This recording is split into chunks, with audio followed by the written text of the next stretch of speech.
You may not like him, you may idolize him, but you have to admit one thing. Neymar's era at Santos was magical, overwhelming, and almost perfect. What he played led him to one of the biggest clubs on the planet, Barcelona. But this video is about the time when Neymar wasn't known, the time when the young player dreamed of winning the Ballon d'Or and putting his name down in history. Neymar at Santos was one of the most beautiful things to watch, not just because of the dribbling he did without trying, but because of this: the sparkle in the eyes of a child who wanted to be the best. He played to be the best, dribbled, ran, and worked hard to get there. Who wouldn't stop to watch that team play? You can admit it, even if you don't like it. I know you've heard it referred to as the future of the national team, the future of Brazilian soccer. Neymar at Santos made the hearts of those who love this sport explode and left fans of Peixe and all Brazilians missing him.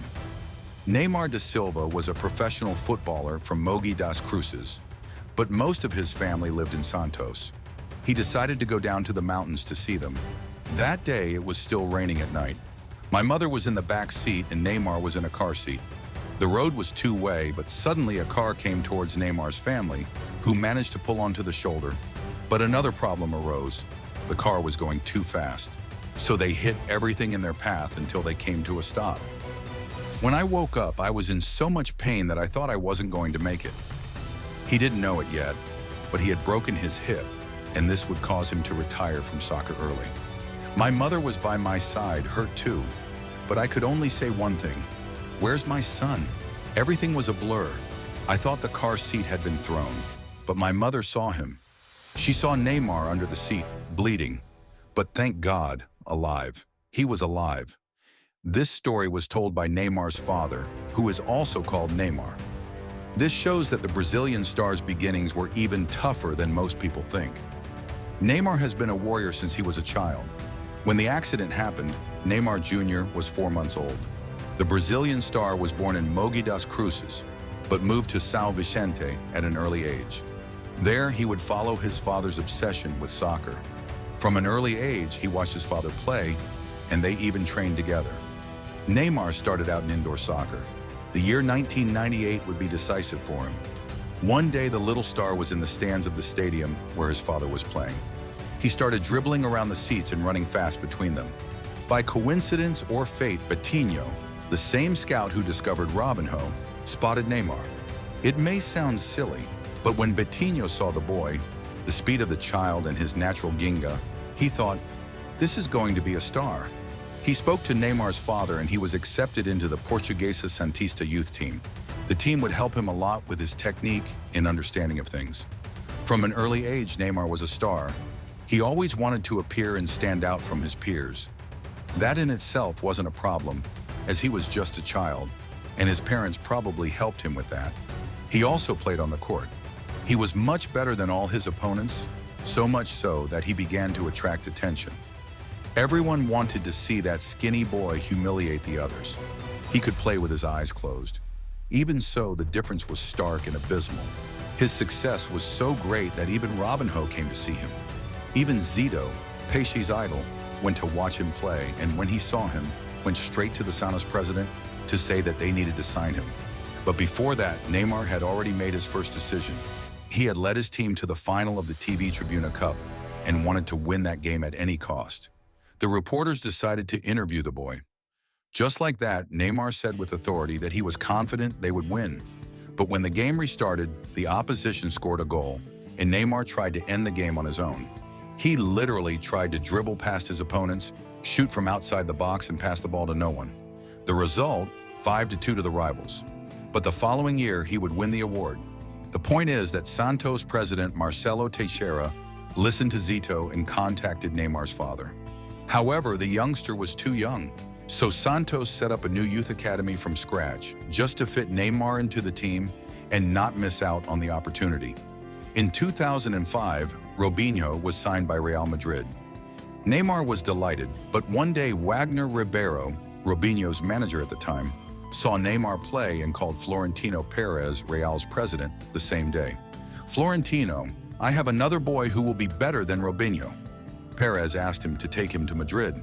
After a lot of convincing, Neymar set off for Spain. The Santos president didn't like it after all. He had built a team from scratch for Neymar. When he got there, the real managers saw Neymar in action and their mouths dropped open. They wanted the mini-star. They agreed to pay the player, who was only 13, 10,000 euros, give Neymar's father a house to live in, a school and a job. However, at the same time, Florentino Perez resigned as president of Real Madrid. Fernando Martin took over, and the first thing he saw was the contract with Neymar. The boys' manager wanted 60,000 euros for the pass, but Martin didn't want to pay that much. On the other side of this negotiation was Neymar, a 13-year-old who had loved Spain but missed his mother and sister. He missed his friends in Santos. The Santos president made a new proposal to the boy's father. He would give them 1 million euros and a house in Santos. Neymar's father accepted on the spot, and his son smiled again. But Real Madrid missed the opportunity to have Neymar in their squad, and years later the same boy would wear the shirt of their biggest rival. Back in Brazil, Neymar continued to be the country's greatest prodigy, with everyone watching him closely. He was such a spectacle that Nike decided to sign him to a sports contract. At the age of 13, Neymar signed his first sponsorship deal, which would last for another 13 years. At 15, Neymar was already training with the professionals, but his breakthrough came in the São Paulo Cup. There he made his debut for Santos. Coach Marcio Fernandes took Ganso off and put Neymar on. Before the boy came on, he said the following: "Short passes, calm. When he gains confidence, do what we're used to training." Neymar agreed, but on the first ball he picked up, he took a pass from the edge of the box, putting his teammate in front of goal, who missed. What was impressive wasn't his quality. Everyone already knew that. But in that Copinha, the boy was playing against players often 5 years older than him. Even so, he was the highlight of that Copinha. In 2009, at the age of 17, Neymar burst onto the scene. In one of his training sessions, Wagner Mancini, the first team coach, told him, "Keep it up and I'll call you up for the next game." And he smiled. But Neymar took it seriously and replied, "You can put me in, Professor, I'm ready," said the boy with total confidence. In the next game, against Oeste in the Campeonato Paulista, 14 minutes into the second half, Mancini called Neymar and told him he was going to play. The fans start shouting his name, and he makes his professional debut for Santos.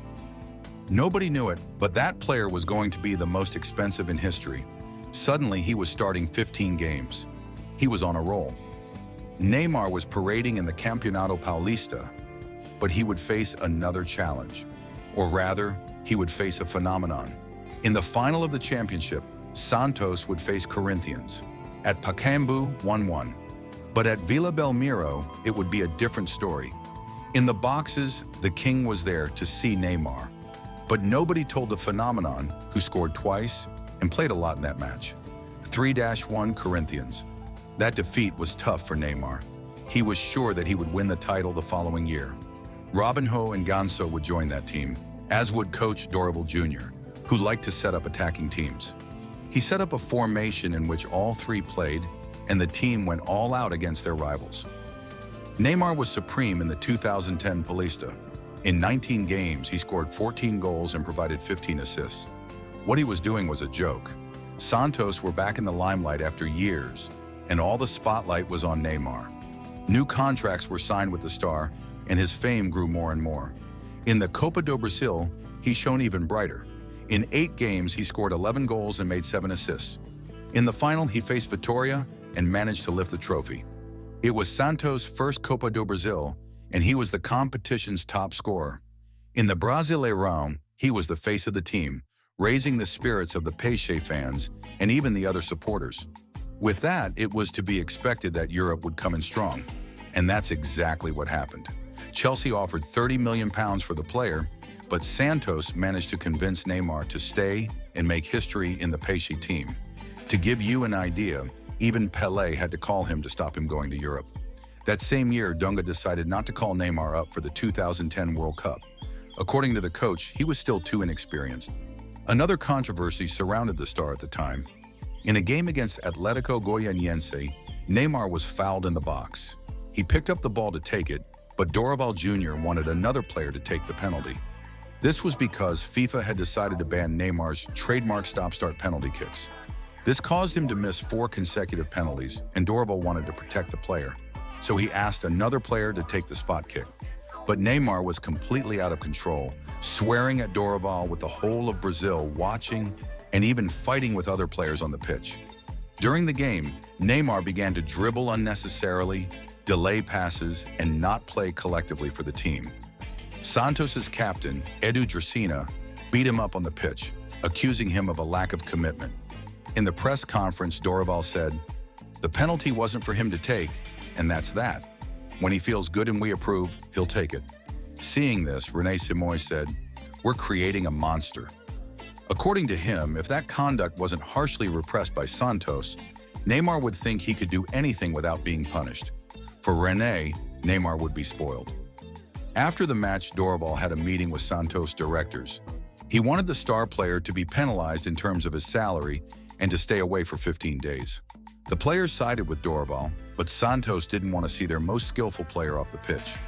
Dorival insisted, but the president wouldn't accept it. This created a bad climate for the coach and the team. Neymar apologized on social media and said he was sorry. According to him, he was hot-headed because he wanted to win the game, and that's why he got out of control. Dorival was sacked because of this. Neymar was sent off for 1 game and was fined his salary. Even so, in 63 games, the star scored 43 goals and provided 10 assists, becoming the top scorer in the Campeonato Brasileiro and raising his status as the great Brazilian star. In 2011, Neymar would hear his name echo loudly in South America and raise the Santos banner to the highest level, a place the team hadn't been since Pele's squad. Neymar's Libertadores was splendid. They ran riot in the qualifying stages and were even more overwhelming in the knockout stages. The players scored goals in the round of 16, quarterfinals, semis, and final with absurd moves. Without a doubt, one of the greatest performances the Copa Libertadores has ever seen. He was absurd.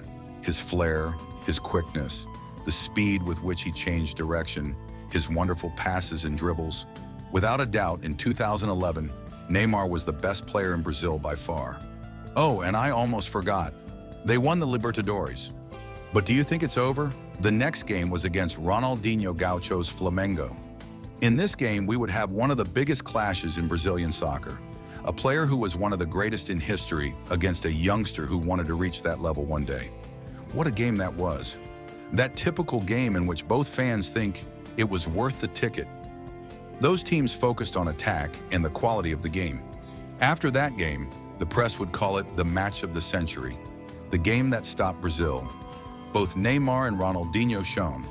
Muricy Ramalho and Vanderlei Luxemburgo were on the benches. Santos began by crushing Flamengo at Vila Belmiro. Borges scored the first goal 4 minutes into the first half. And it wasn't long before, this time in the 15th minute, with a pass from Neymar, the star himself added to the lead. What a goal. 3-0 to Santos. But do you think Ronaldinho would be left behind? Never. He knew he had to do something. Real witchcraft. Ronaldinho scored Flamengo's first goal, but Neymar replied with another, 4-1 para Santos. But no one imagined that the match had been decided. That was all in the first half. In the second half, Urubu came at Peixe, and then the madness was total. Thiago Neves scored a goal, David scored his own, and Ronaldinho added 2 more. Epic comeback, 5-4 of Flamengo. After the game, Ronaldinho and Neymar exchanged shirts, almost as if the witch recognized the new talent in Brazilian soccer. Neymar ended up winning the Puskás Award for his legendary goal, becoming the youngest player ever to do so. Months later, another story would enter the imagination of that Santos team. It was the eve of a match against Atlético Paranaense, and Neymar decided to play foot volley with his friends. His Santos teammates didn't want to take part. They were afraid that he would get tired and not be able to play well. Nevertheless, Neymar went. On the way to Paraná, Neymar slept the whole way. He was exhausted, but the players didn't say anything. Their aim was to scold the star after the match, telling him that, because he was tired, he wouldn't play well. When they arrived at the stadium, Neymar didn't speak to anyone. He just got dressed, picked up his boots, listened to the pre-match talk, and went off to play. What happened? Atletico didn't see the ball. Neither did Santos. Neymar single-handedly scored 4 goals and ended the match. The commentators at the game said that all Neymar had to do was make it rain. Such was the quality of his performance. After the match, the Santos players greeted him. Shortly afterwards, he would play in the Club World Cup against Barcelona. 4-0 to the Catalan team. Santos barely managed to touch the ball, but this match was going to be very important for Neymar. Barcelona's president was there and saw the boy's quality up close. Afterwards, he asked for more figures on him. It didn't take him long to decide. That boy would be Barcelona's replacement for Messi in the future, just as Messi replaced Ronaldinho. Neymar also entered the top 10 of the best players in the world, becoming only the second South American to do so. Years earlier, Rogerio Ceni had reached 4th place in the award. The following season, he was even more absurd. He won his 3rd consecutive São Paulo title with 20 goals and 8 assists in 18 games in a phenomenal performance. In the Brasileirão, his numbers were practically the same, but his greatest performance came again in the Libertadores. It all started when the Believer coach was asked how he would stop Neymar. "Neymar? I don't even know who that is," said the coach. Obviously, when he saw that, the Brazilian star got angry. At Bolivia's altitude, Santos lost. However, in the post-match interview, Neymar gave his message. In Santos, they'll get what they deserve. The second leg was a massacre for Peixe. After 16 minutes, hours later, Santos were eliminated by Corinthians in the quarterfinals. Neymar also played in the 2012 Olympic Games, but the Brazilian team didn't do so well. After his return, Neymar was withdrawn from the competition for the silver ball for best player in the Brasileirão. The reason? He was to receive the Hors Concours Award, which had only ever been given to Pelé for his above-average quality. He would receive a separate award from the others so that other players could compete with each other. After all, he had scored 43 goals in 47 matches. He reached another Campeonato Paulista final, his 5th in a row, and was named among the 10 best in the world once again. After that, the inevitable happened. Chelsea, Barcelona, Real Madrid, and Juventus all wanted Neymar in their teams, but Neymar always dreamed of playing in Spain. Ever since he was a little boy, that was his greatest wish, and that dream would finally come true. He thanks Santos for all his time at the club, but Catalonia was waiting for him. Barcelona paid 57 million euros for his transfer. In 4 years at Santos, Neymar made 230 appearances, scored 138 goals, and provided 65 assists. In May 2013, the star was sold and history was about to be written. But that's for part 2. Write in the comments if you want to see what Neymar did at Barcelona to be recognized as the Prince of Catalonia. Thank you all so much for your comments and support on the videos. You guys are amazing.